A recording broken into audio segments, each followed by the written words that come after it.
अस्सलाम वालेकुम नाज़रीन, उम्मीद है आप बख़ैर व आफ़ियत होंगे। आज हम इस वीडियो में डिस्कस करेंगे कि एनुअल और पीरियोडिक कंप्लाइंसेस क्या क्या होती हैं। टैक्स कंप्लाइंसेस की हम बात करेंगे और ये हम इनकम टैक्स के हवाले से भी बात करेंगे और सेल टैक्स के भी हवाले से, और इसमें हम ये भी देखेंगे कि इंडिविजुअल्स के ऊपर कौन कौन सी कंप्लाइंसेस हैं, एओपीज़ के ऊपर या पार्टनरशिप्स के ऊपर कौन कौन सी कंप्लाइंसेस ड्यू होती हैं और कब कब, और उसके अलावा कंपनीज़ के ऊपर कौन सी टैक्स कंप्लाइंसेस होती हैं। चैनल पर नए होने की सूरत में सब्सक्राइब कर दीजिएगा, अपने कमेंट्स ज़रूर दीजिएगा और अगर वीडियो पसंद आए तो लाइक कर दीजिएगा। चलिए स्टार्ट करते हैं।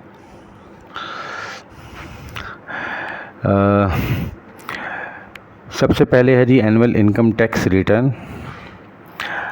अब इसकी डेडलाइंस जो हैं या इसकी कंप्लाइंस रिक्वायरमेंट जो है वो ये है कि कंपनीज़ के लिए ऐसी कंपनीज़ जिनका टैक्स ईयर एंड होता है जनवरी 1 से लेकर 30 जून तक, यानी फर्स्ट 6 कैलेंडर मंथ्स में जिनका ईयर क्लोज़ होता है, उसकी जो डेडलाइन है या क्लोजिंग डेट है वो ऑन और बिफोर दिसंबर 31, यानी कि जून को अगर क्लोज़ हो गया ईयर या जून से पहले क्लोज़ हो गया तो 31 December is the last date for filing of income tax return. और ऐसी कंपनीज़ जिनका टैक्स ईयर जुलाई 1 से लेकर दिसंबर 31 के दरमियान किसी वक्त भी क्लोज़ होता है तो उनके लिए जो डेडलाइन है दैट इज़ ऑन और बिफोर सितंबर 30, तो उनके लिए 30 सितंबर की डेडलाइन है। और अब हम बात करते हैं इंडिविजुअल्स की, एओपीज़ की और पार्टनरशिप फर्म्स की। तो लेट्स सी कि उनका क्या होता है। तो ऐसे तमाम लोगों के लिए जो इनकम टैक्स रिटर्न फाइल करने की लास्ट डेट है वो सितंबर 30 है। इंडिविजुअल्स चाहे वो सैलरीड इंडिविजुअल हों या बिज़नेस इंडिविजुअल्स, एओपीज़ चाहे वो पार्टनरशिप्स हों, रजिस्टर्ड हों या अनरजिस्टर्ड हों, उन सब के लिए 30 सितंबर लास्ट डेट है टैक्स रिटर्न्स फाइल करने की। Then annual income tax withholding statement. जो annual withholding tax withholding statement होती है ये quarterly, sorry it is not annual income tax withholding statement, तो ये 20th of month next to the end of each quarter. तो 4 quarters होते हैं। जैसे पहला क्वार्टर जो है वो जुलाई से लेकर सितंबर तक है, तो उसके लिए नेक्स्ट मंथ यानी अक्टूबर की 20 तारीख उसकी लास्ट डेट है। इसी तरह सेकंड क्वार्टर है, दिसंबर 31 को क्लोज़ होता है, तो 20th ऑफ जनवरी उसकी डेडलाइन होगी। तो ये income tax withholding statements की डेडलाइंस थी या कंप्लाइंस रिक्वायरमेंट्स थी। Then annual income tax withholding statements हैं, यानी कि जो एक क्लोजिंग एनुअल आपने income tax withholding statement देनी है।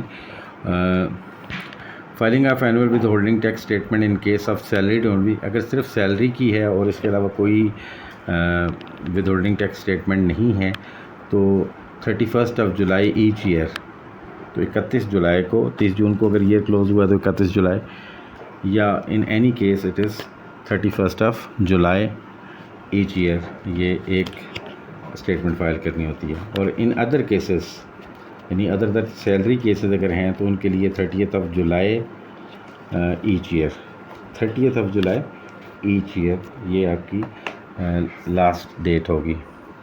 देन हम बात करते हैं annual statement of reconciliation of with holding taxes. तो ड्यूरिंग द ईयर आप विद होल्डिंग टैक्सेस काटते रहते हैं और सबमिट करवाते रहते हैं, उसकी स्टेटमेंट भी फाइल करते हैं।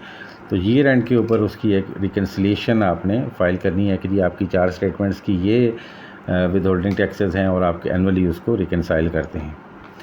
तो ये एनुअल है यानी वंस है, और by due date of filing of tax return as per section 18। So section 118 section 118 के तहत जिस दिन आपकी डेडलाइन है टैक्स रिटर्न फाइल करने की, वही आपकी annual statement of reconciliation of with holding taxes होगी। उसके बाद सेल टैक्स रिटर्न्स। तो फेडरल या provincial sale tax returns file करना मैंडेटरी है बिजनेसमैन के लिए, या जो लोग सर्विसेज प्रोवाइड कर रहे हैं या गुड्स प्रोवाइड कर रहे हैं। तो ये मंथली स्टेटमेंट होती है और ऑन और before 18th of the month next to the end of each month, जिस महीने की ये आप रिटर्न फाइल कर रहे हैं उस महीने के क्लोज़ के बाद अगले महीने की 18 तारीख इसकी डेडलाइन होती है। और उसमें ये भी बड़ा इम्पोर्टेंट है कि annexure C 10th of the next month तक कंप्लीट करना ज़रूरी है। और सेल टैक्स जो डिपॉजिट जो आपने विदहेल्ड किया है वो या जो आपका ड्यू है that has to be deposited on और before 15th of the month, यानी कि टैक्स रिटर्न आपने 18th of the month next month, यानी कि जिस मंथ की ये रिटर्न है उस मंथ के अगले महीने की 18 तारीख 18th इज़ द डेडलाइन। लेकिन एनेक्शर सी की फॉलोइंग मंथ की 10 तारीख, यानी जिस महीने की रिटर्न है उस अगले महीने की 10 तारीख। और जो टैक्स ड्यू है उसकी डिपॉजिट करने की date 15th of the month next month, यानी कि जनवरी की अगर ये रिटर्न है तो उसका जो टैक्स ड्यू था वो फरवरी की 15 तक डिपॉजिट करना ज़रूरी है। फिर उसके बाद filing of annual sale tax return, सालाना सेल टैक्स रिटर्न जो आपने फ़ाइल करनी है, यानी 12 महीने की सेल टैक्स रिटर्न की समरी जो आपने सबमिट करवानी होती है। ये सिर्फ कंपनीज़ के ऊपर ड्यू है और वंस अ ईयर है, यानी एनुअल है, और for a financial year by the 30th of September of the following financial year.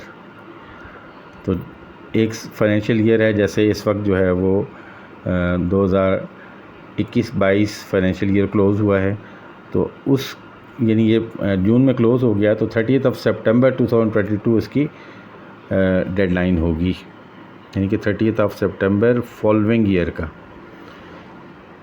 उसके बाद filing of annual audited accounts along with auditor certificate to provincial revenue authorities. उसमें submission filing of annual audited accounts along with the auditor certificate, एक annual audited account submit करना भी ज़रूरी है along with the auditor certificate. ये provincial authorities जो हैं, provincial revenue authorities इसको रिक्वायर करती हैं और ये वंस अ ईयर आपने फ़ाइल करना होता है और as prescribed by each authority. तो आपकी डिफरेंट अथॉरिटीज़ हैं, जैसे KPK की अथॉरिटी है, पंजाब की अथॉरिटी है, सिंध की, बलूचिस्तान वगैरह की। तो ये हर एक ने जो डेडलाइंस इसमें दी हुई हैं उसके अंदर इसको फ़ाइल करना ज़रूरी है। और इसके साथ ही मुझे ये भी याद आ गया कि कंपनीज़ के लिए ये ज़रूरी है कि वो अपनी जो एनुअल टैक्स रिटर्न्स हैं उनके साथ ऑडिटेड फाइनेंशियल स्टेटमेंट्स भी अटैच करेंगे। तो ये ब्रीफ था on the compliance requirements for individuals, AOPs and companies. I hope कि वीडियो आपको पसंद आई होगी। हाज़िर होते हैं एक नई वीडियो के साथ, तब तक के लिए इजाज़त दीजिएगा। अपना बहुत सारा ख्याल रखिएगा। अल्लाह निगहबान।